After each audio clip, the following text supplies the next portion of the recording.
Sword of Sorcery #1, written by Christy Marks, art by Aaron Lopresti. This is the follow-up to the Zero issue. Came out last month. Be sure to check out that because this one provides zero backstory if you didn't know it.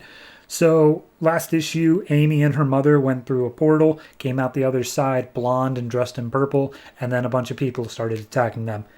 Picking up right from there, and Amy literally saying all that exact same stuff until this weird wolf thing with a spiked tail starts attacking Amy. She holds up a shield.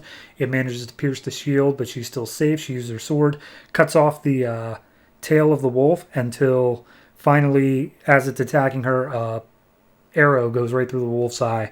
And we see that one of these archers, one of the ones who arrived, or one of the ones who welcomed in Amy and her mother, is the one who saved her. And she still speaks in a language that Amy can't understand. But guy comes up, starts attacking Amy. Amy uses her sword, slits the guy's throat, and she is immediately like, "Oh dear Lord, I just killed someone. I just did that." And so Amy just like runs over to her mom, who's still in mid-fight, and just like, "Mom, I just killed a guy. I felt his sword, it cut his muscle, and I touched his bones. Ugh." And so the mom's like, "You're not ready for this. I told you to get out of here. Why aren't you listening to me?" And Amy looks around and they see that they're losing the fight. So then we cut over to House Amethyst, where Lady Morgil is, and she's basically chewing out this guy who's come from the mine, who brought along a bunch of amethyst crystals, and she's like, "All these crystals suck." And he's like, "Well, I'm sorry, the tunnel collapsed and it killed 10 miners." And she's like, "I don't care. Give me better crystals. All these crystals suck." So at that point, a soldier comes up and says, "My lady, one of our scouting groups failed to report in, and they were deep in citrine territory." And just like, "Oh, that must be them. All right, go ahead, bring me my armor, and let's make our way out there. We have a portal gem waiting." So at this point, Amy, the citrines, because that's their gem type, and her mother are all surrounded by these warriors. And Amy's mom is just like, "All right, well, I'll show you what the true power of our blood can do." And she starts glowing purple, and then all of a sudden, these giant amethyst spikes come out of the ground and impale literally everyone who is surrounding them. So the day is saved. Makes you wonder why she didn't do it before, but regardless, she collapses on the ground after she uses it because she's not used to using that much power. And Amy's like, "Oh, Mom, you're incredible. That was awesome. Was that magic? What should I do to help you?" And at that point, Amy's mom turns around and she's like, "How about you listen to my directions next time? You could have been killed. I need you to be alive. You could have been safe." She's like, I was going to leave you here." And he's like, "Yeah, and then we both would have died. Great job." So at that point, she's like, "All right, look, let's not argue in front of a miner house. It's unseemly for us." And she's like, "Unseemly? What happened to my mom? You don't even talk like her, and you've only been here for like 5 minutes." So at that point, she talks to the citrine soldier who saved Amy's life, and she's like, "All right, we got to go." Her name is Ingvi. I'm going to call her Ingvi. She'll handle the language problem, but we got to get out of here. And Ingvi hands over a gem to Amy, which blasts her in the head with a energy blast, and then all of a sudden she's able to understand the language. And she's like, "Oh, cool. So you're speaking English now?" And she's like, "No, you can just understand all the languages, princess." And she's like, "Don't call me princess just because I was sitting out of the fight." And she's like, "What?"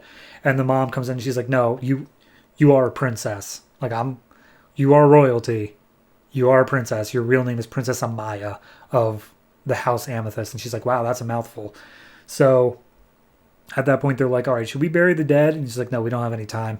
My sister will hopefully bury the dead unless things have changed even worse than I thought." And she's like, "Yeah, no, things have changed worse than you thought. But we got to get out of here." So we see that the sister, Morgil, has come out through a portal. They've got their own version of a greyhound with them. And they make their way up to some ruins because they figure that's where it is.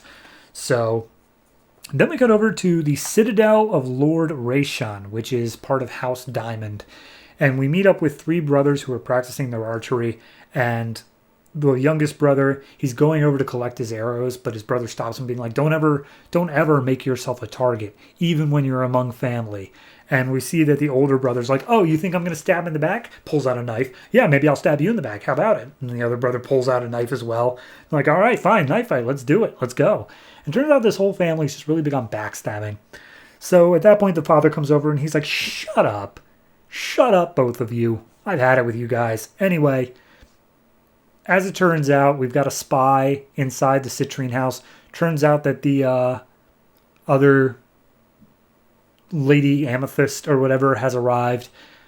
There's going to be a major power shakeup in the world. We got to be ready for it. And it's like, okay, whose side are we on? It's like, whoever wins. We are the backstabbing house after all. So Citrines and the two Amethystes are making their way through the woods and basically like, okay, so who's in charge of House Cistrine now? And Ingvi's like, oh, my grandmother, she gave up the title to my mother, but my mother's like a real stickler for the old ways, the traditional ways. So, you know, don't be too crazy about it. And she's like, no, totally get it. Amy, don't be too crazy. And she's like, whatever. But then Ingvi goes off on this whole thing. She's like, yeah, no, my house is like involved in like archiving and like librarian kind of stuff, but I don't want to be an archivist. I want to be an archer. And Amy's like, you do that. You'd be awesome. You're a great archer. So at this point, they set down a portal crystal and are ready to make their way to the house. But Maida has to stay behind. And Maida's like, don't worry, I'll take it and I'll hide the portal stone so they can't follow you. They'll never be able to track me down. This is my home country. And Amy's like, we're leaving one of our own behind. And it's just like, it's a necessity. Otherwise, they could follow us through the portal gem.